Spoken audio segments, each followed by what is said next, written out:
The clock blinked the time, 2:09 p.m. Hannah dreaded what was about to happen, and yet yearned for it with every atom in her body. 6 minutes to go. In 6 minutes, she'd be sitting in the front of the auditorium, waiting to go on stage and accept her award. Except that when this occurred for the first time in 1983, she never made it on stage.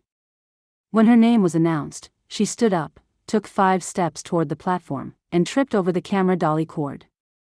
911 was called and she spent 2 days in the hospital with a concussion. The second time she opened her eyes and found herself sitting in the auditorium seat with the crowd clapping behind her, she was confused and alarmed. When she heard her name spoken, she stood up and walked toward the stage, thinking perhaps she was dreaming. Then she saw the dolly cord and stepped carefully over it. Congratulating herself on the near miss, she didn't see the cameraman adjusting the location of his equipment, and tripped anyway. Struggling to sit up, she found herself sitting in her car with the engine idling and cars angrily honking behind her while the traffic light turned red. The bank sign on the right ahead said the time was 2:15. That was 2 weeks ago. Since then, Hannah experienced the same event every day at the same exact time. For approximately 5 minutes she relived the same sequence of events. Able to retain the memory of each occurrence, she had been unable so far to affect the outcome. This time, however, would be different. She had a plan. 2:14 p.m.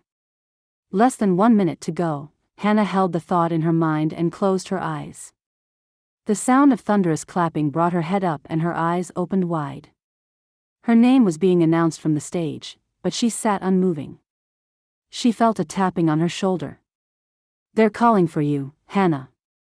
She nodded, but remained seated, her brain urging her to respond, her muscles filling with adrenaline. She denied it all, breathing through it. She checked her wrist and noted the second hand on her watch as it ticked up to the next minute. 2:16 p.m. The scene around her froze. No sound, no movement. The announcer at the podium stepped away and walked down the steps toward her, smiling and holding out her hand. "Hannah. Welcome. Of all the candidates we chose, you were the fastest at working through the puzzle. Please, come meet the rest of the coalition."